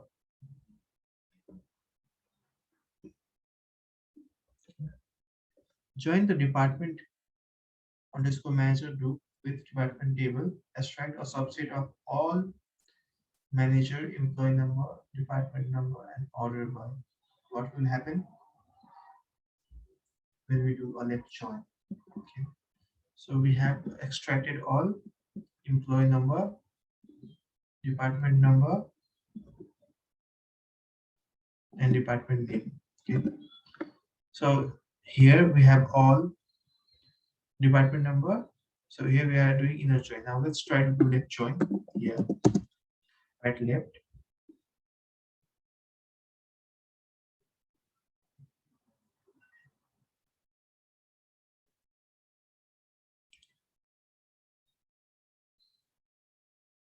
Here you will see after doing a left join m dot department number. So m is this table.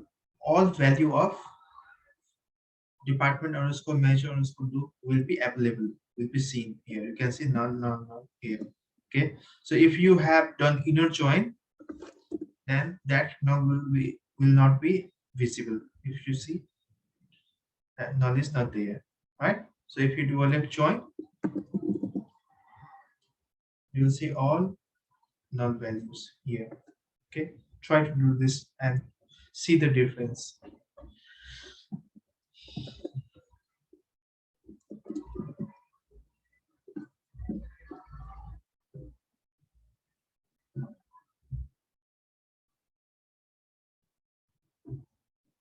So okay, so left outer join and left join both are similar. So left outer join will also give you the same result. Okay? Both are same. Try to do even left outer join and see. Okay.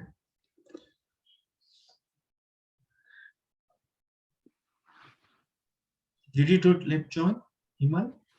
Not that one. I was Okay. looking. Try to do left join.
Yes, sir.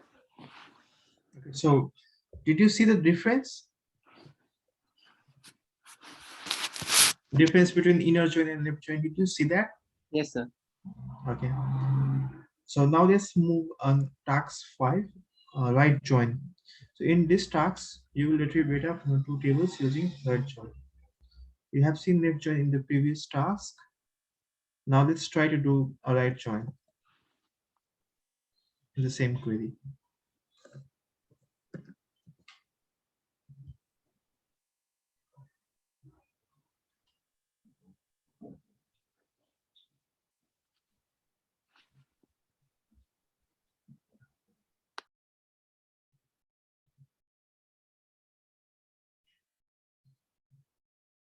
So you can see after doing right join, all data from right table is visible, including null, right?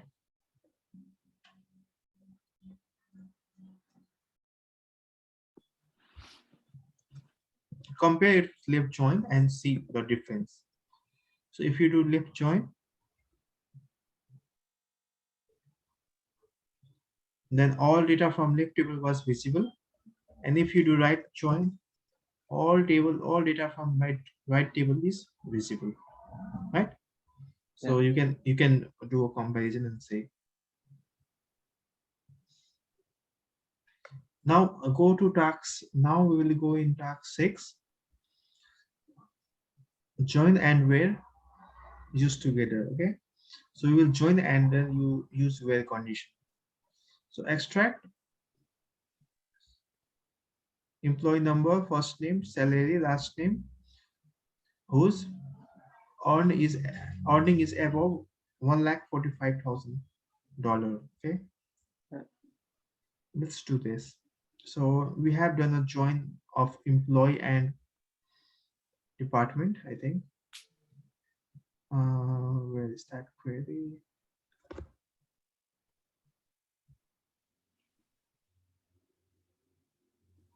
So this is the query, employee and department.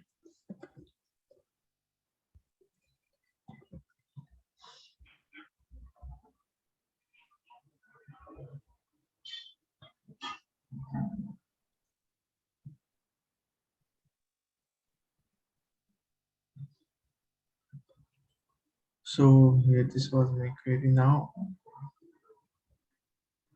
I need to add salary even, comma e dot salary.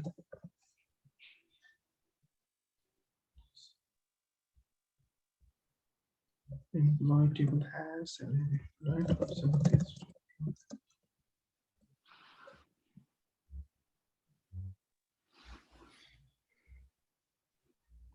So we don't have salary in this field.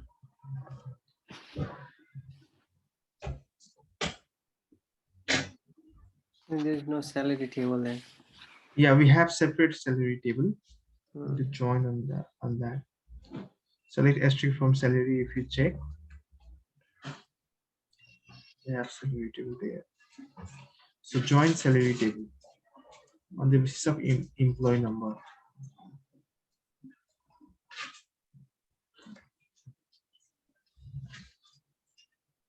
And then we do where s dot salary is greater than or equals to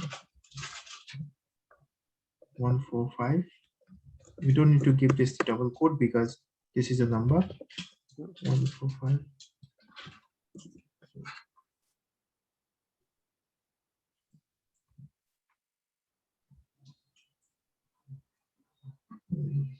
This should be removed. I edit s dot salary. Okay. So we have two employee whose salary is greater than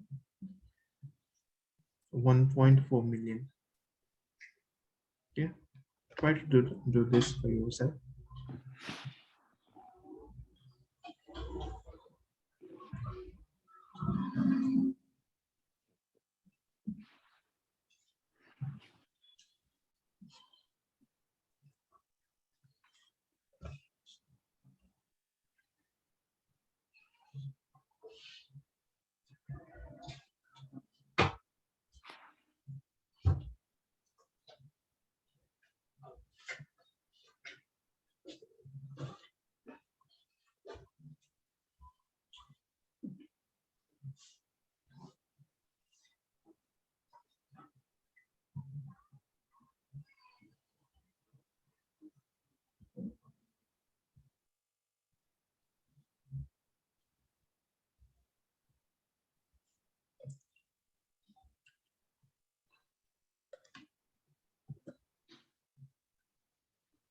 Did you do this, Sima? Yes, sir. Okay, then I have to check if my first name is Mario. Let's check if e dot first name is equals to Mario and e dot last underscore name equals to string.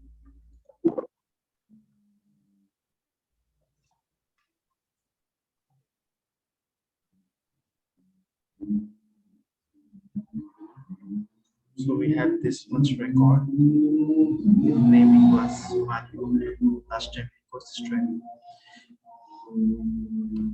Now join the employees and department table to return a subset of all the employees whose last name is Markovic.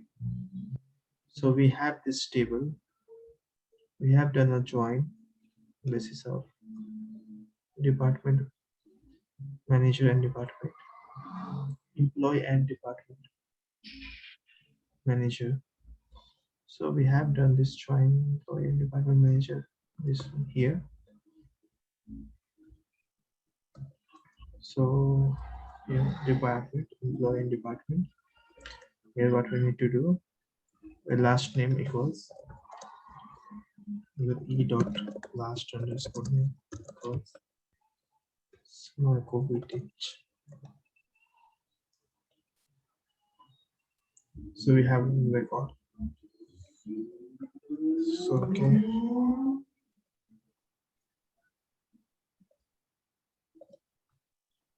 Join the employee and department manager table to return a subset of all the employees whose hire date is before 31st Jan 1985. Okay. So here will be my e dot hire date is less than equals to 1985 J the one 31.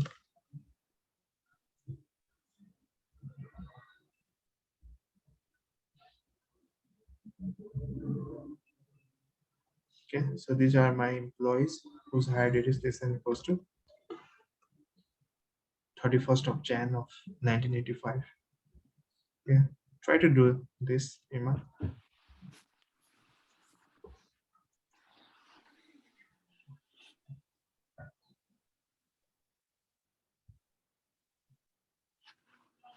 Did you do this? Hire date?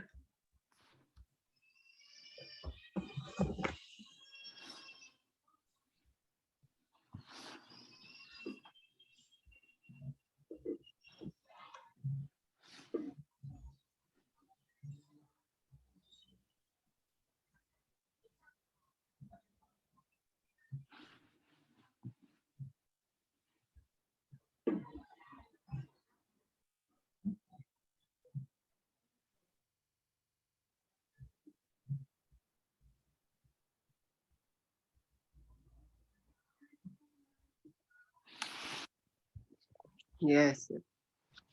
Okay. Now we'll move on task 7. So using aggregate functions with joins, in this task you will retrieve data from tables in the employee database and use aggregate function with join. Okay, using aggregate function with join. What is the average salary from the different gender? What do you think would be the output if we select E? What is the average salary from the different gender? Okay, so this is the result.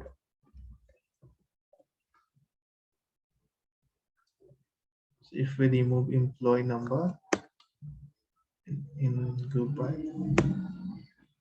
this is my average salary based on gender. So we can do round, what is it?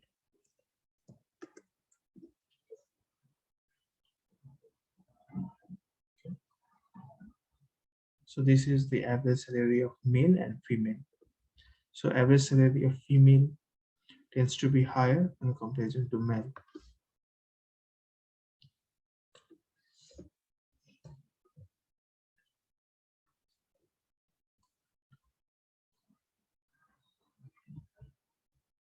Okay, so this is my first query.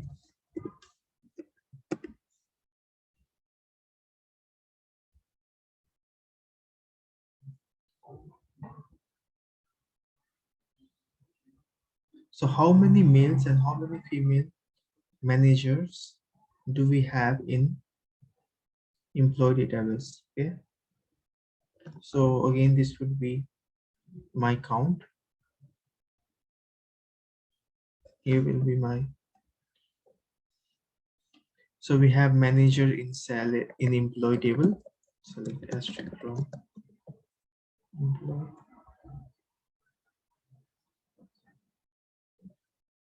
So how many males and how many female manager do we have in employee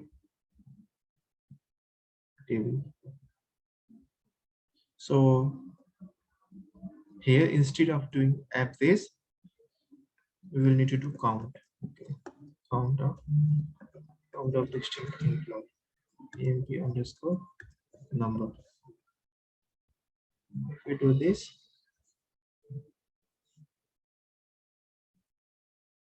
so this is my e dot employee number. So these are my distinct count of.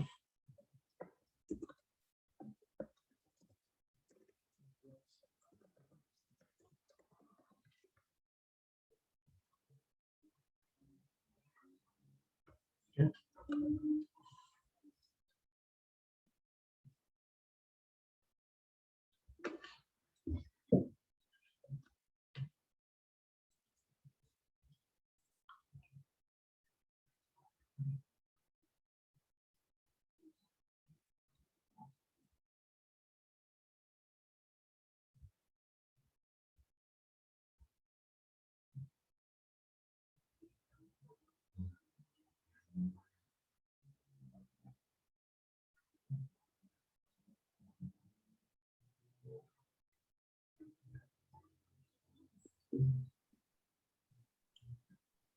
Man, did you do this? Yes, sir.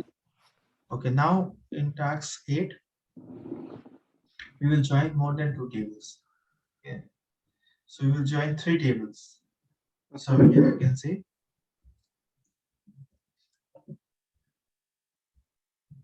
here we have joined departments, department manager, and department employee. Extract a list of all managers, first name, last name, department number, hire date, and department number. Okay, so this is the result. This is the query of joining 3 tables. Then retrieve the average salary from the different departments. Okay, so average salary on the basis of department number we need to retrieve. So then we need to give my department name, then comma ABC, this of average salary. So you have to join salary table as Yeah, well. we are going to join salary table here. Hmm. So okay, so let's join salary table. Join salaries as on s.emp num I think was common equals d.emp underscore no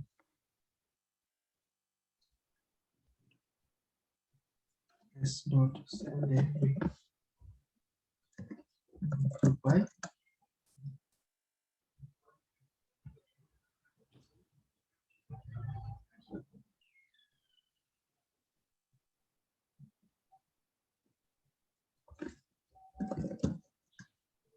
department.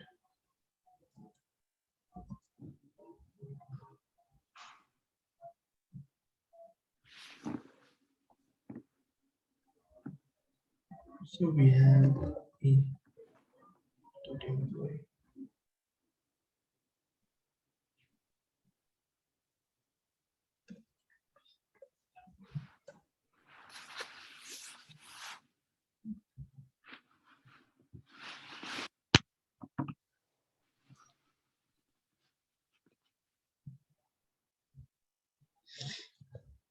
Department employee and then salary.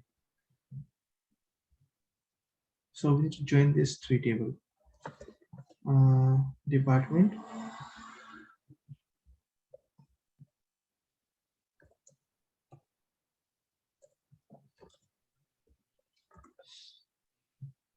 department employee, and then salary.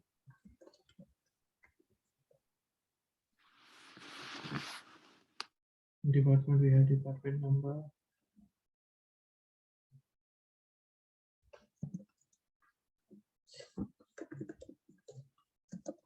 SGP underscore EMP. Join.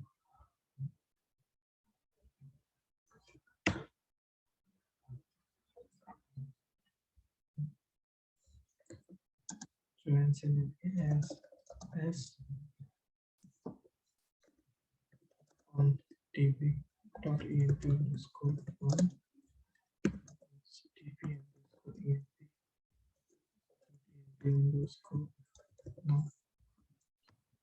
Dot TP dot EMP underscore was as good EMP underscore one. Now what we need to do is to average salary of different departments. So let's check the column name. So here we have dp dot dapt underscore name, comma average of salary as dot salary.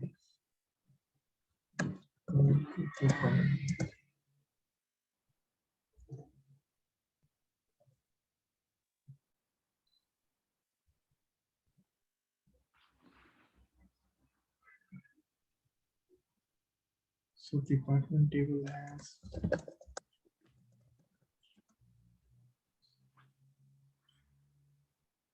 has department number. So I'm joining this department number. Okay.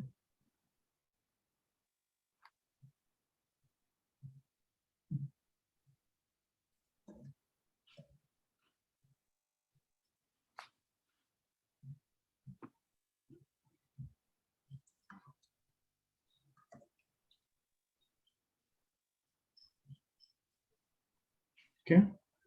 Yeah. Did you get the same result? So,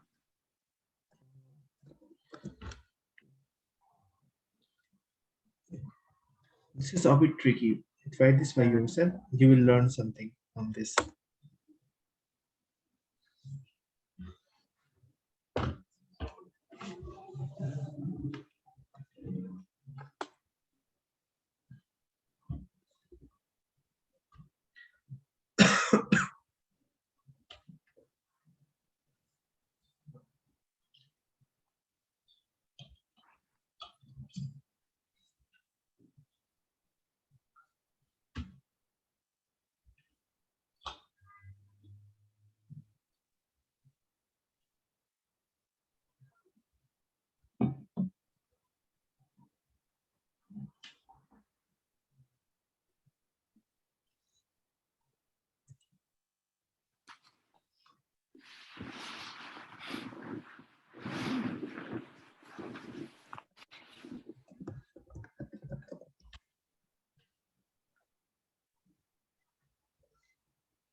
Did you get the same result?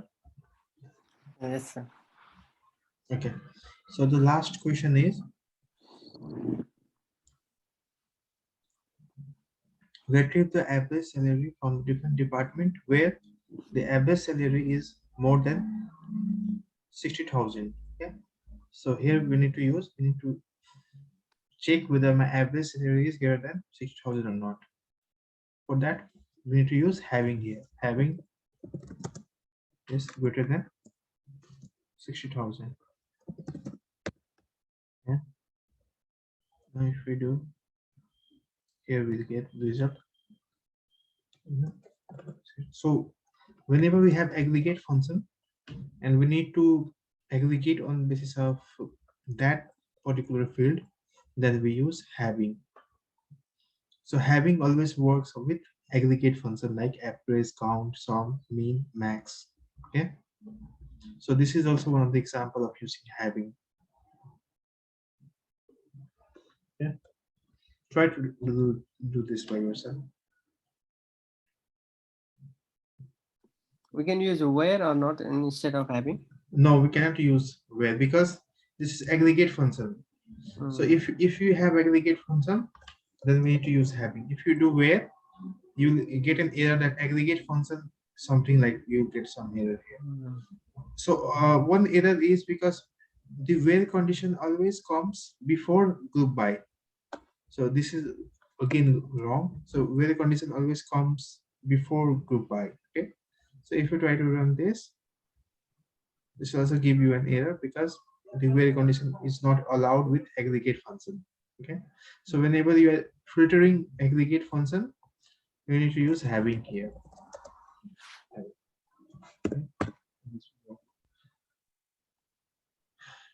Try to do this for yourself.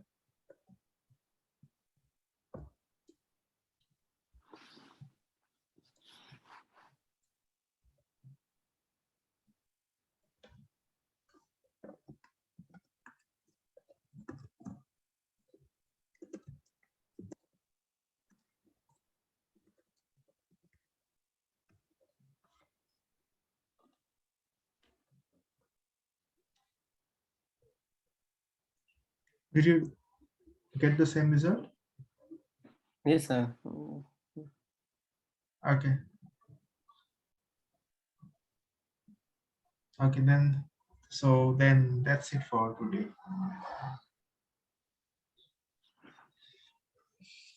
Do you have any question? Anything else? No, sir, not this one for today.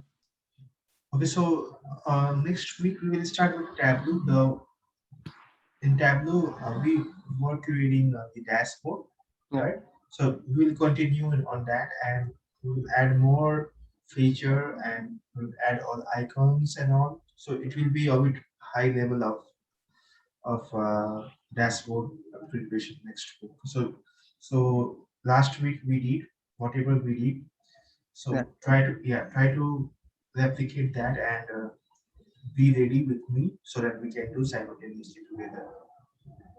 Okay, yeah, and then we will do one data analysis for COVID data in yeah, Python. So the remaining is in Tableau, Superstore or dashboard is remaining to complete, yeah, and then one COVID-19 project project in Python we will do. It will take next 2 weeks, and remaining, and even I am thinking of doing one COVID-19 dashboard, yeah, COVID-19 in Python, COVID-19 dashboard in Tableau, remaining 2 weeks, and one last topic uh, hypothesis hypothesis testing and implementation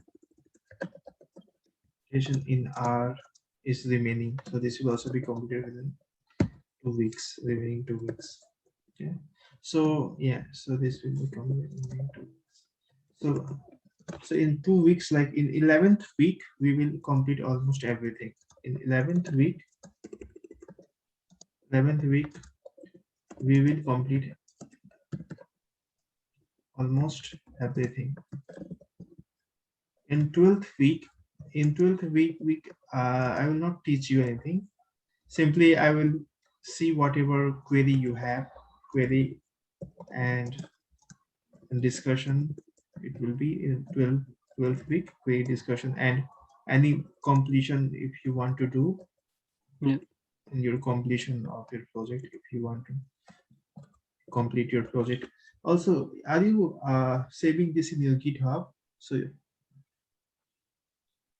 Are you making your own GitHub and trying to save all this information, all the work that you have done? Because your recruiter will look at your GitHub link, right? Yeah. So yeah, so Yeah, whatever. I have saved on my own laptop, but I'll upload over there as well. Yeah, so these things are remaining, and in 12th week I will check if you have any questions, or if you need any help from me in last week. I will do that. Okay, sir. Okay. Yeah. So in these 2 weeks I will try to complete these things. So 11th week and Okay. 12th. So in 12th week you should come up with everything, like whatever you need to Yeah. make your portfolio like ready. Yeah. Yeah, okay. So because that will be your last week, and in last week I want to see your your GitHub link similar to my one, right? Okay. So try to complete everything by last week and come up with any questions if you have. Okay, because now we only have 3 weeks to remember. Okay. Okay, sir. Okay, thank you. See Thank you you. next week. See you on next week, sir. Next week, Thursday. Okay. Okay, sir. Thank you. Thank you.